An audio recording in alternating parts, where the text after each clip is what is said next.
Today I'm going to showcase a few of my chords that I added, and thanks to the libretto team and all the people that I thanked firsthand, I'm going to update my README files to really show who is behind some of these amazing chords. We have a 2048, which is, you can download this on PC, download this on your mobile phone, but it works on the NES Classic, SNES Classic as well. It's a pretty clever puzzle game with a little bit of a mathematical theme to it. And roughly, you'll start out and you have these numbers on the screen. You can move left, right, up, and down. And every time you do it, you'll get another little box that pops up on the screen, like so. And you can merge them together. Say I push left, these two 2s will combine to make a 4. And I can do this. And ideally, you want to merge same numbers together. So I have an 8, I have a 4, I have these two 2s. I'm going to combine those two 2s together. Combine these two 2s together. Now I have two 4s. Now I have an 8, 16.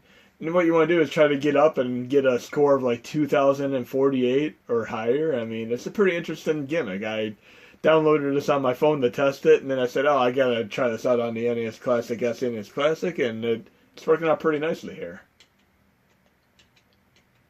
You gotta love these quick pick-me-up games. I mean, it's fun. And the Poke Mini had a game a little bit like this as well. I mean, that was in my Pokemon Mini video. But we're going to try out another core. And I'm going to show you how I added this core specifically when we're done with this video, of course. So I'm going to quit RetroArch.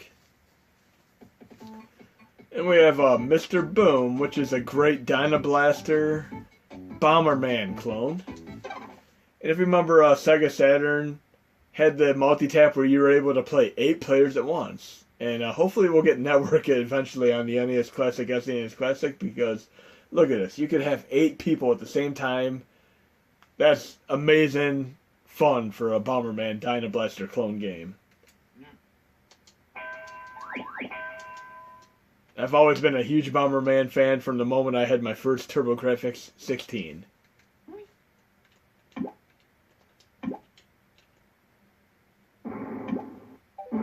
And of course, I happened to be in an area that didn't suit me too well there.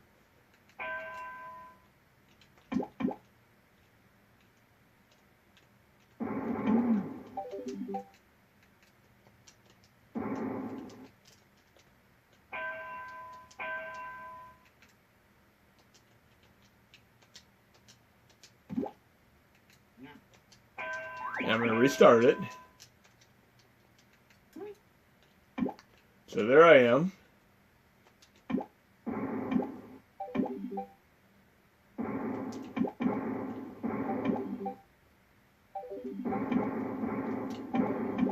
And he did an excellent job on this. I mean, this is truly fun, and I'm hoping that we do eventually get network support so we can do 8 players on the NES Classic, SNES Classic. I mean, online play with 8 players, it's phenomenal. It'd be sweet as hell.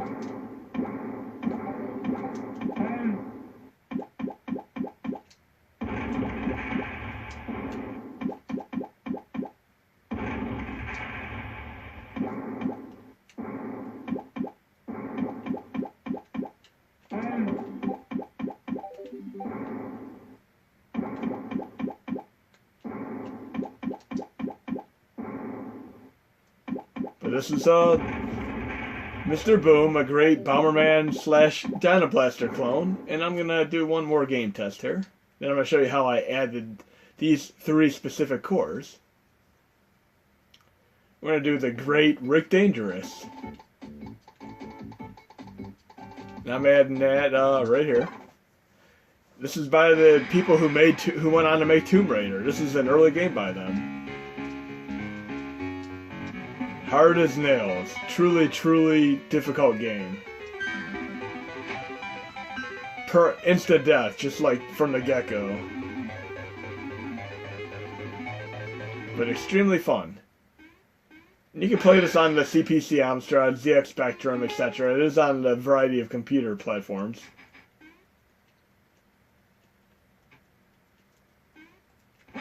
There I go, done like that quick.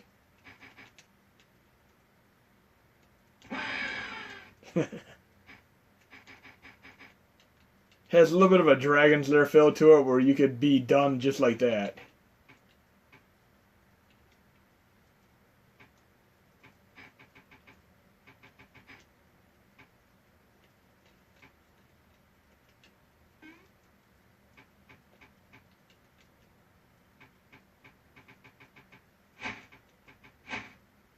Now I have this little thing here like, where do I go next? Should I fall down or should I try jumping over?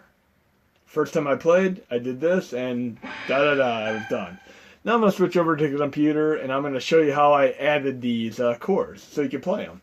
There's two things you can do. One, I have all three of them installed right now. I can just push select and start and put load core, and I can pick the cores directly from here. I can pick Mr. Boom, start core, and I'm on Mr. Boom. I can do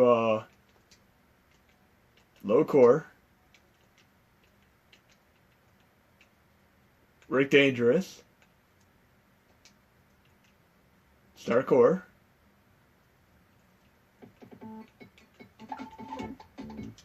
and of course that didn't work out because I had it loaded differently, but I'm doing the same thing.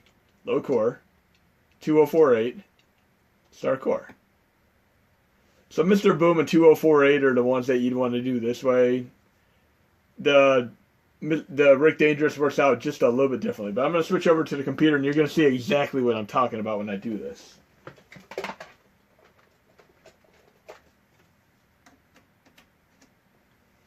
So if you want to have it in your main GUI like I do, I'll show you exactly how I did it, a little workaround for it.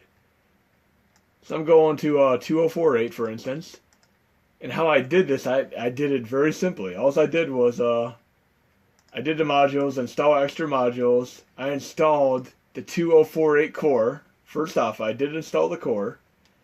I installed the Mr. Boom core, which is down here too.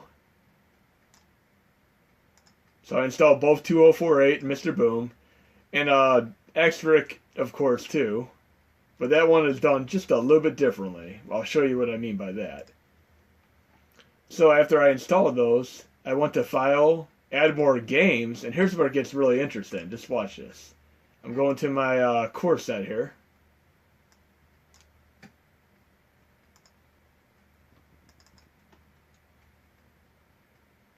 Going to my user mods, all files, and since these are cores that have the games embedded within them, I added 2048 as a game. So the HMod showed up as a game, and it had the HMod extension. All I did was just change it to bin 2048, because when I go to my modules, install extra modules, 2048, bin/2048. So I installed the module, then I added it as a game so that I could have it load on my main GUI. There are other ways to do this, but this is the easiest way to do it. But the two specific cores that you do this for would be 2048 and Mr. Boom. You do it both the same way. Just install the core as a game and do the proper command line perimeter. And for Mr. Boom, we'll go down to there on here.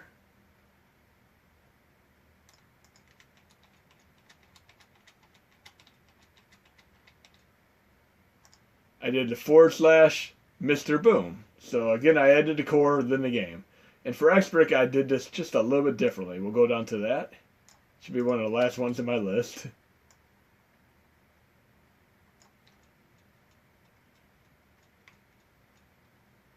There's XRick. In this case, I had the Rick Dangerous zip, and I added it as an archive, and then I command lined it to bin/XRick. And I'm not sure, like, if I could basically distribute this game. I'm gonna have to look into it, but if I'm able to, like Cave Story, which is a freeware game, I will do it. But otherwise, people who know me can message me, and I'll help you on your path to getting this game to run. XRick is great. And you can run Rick Dangerous to it, and you can also run Rick Dangerous through the other cores too. I mean, like the CPC Amstrad, ZX Spectrum, Commodore 64. It's, like I said, it's on a variety of formats, and there's a Rick Dangerous too as well. But I hope you enjoyed the video, and there'll be more to come.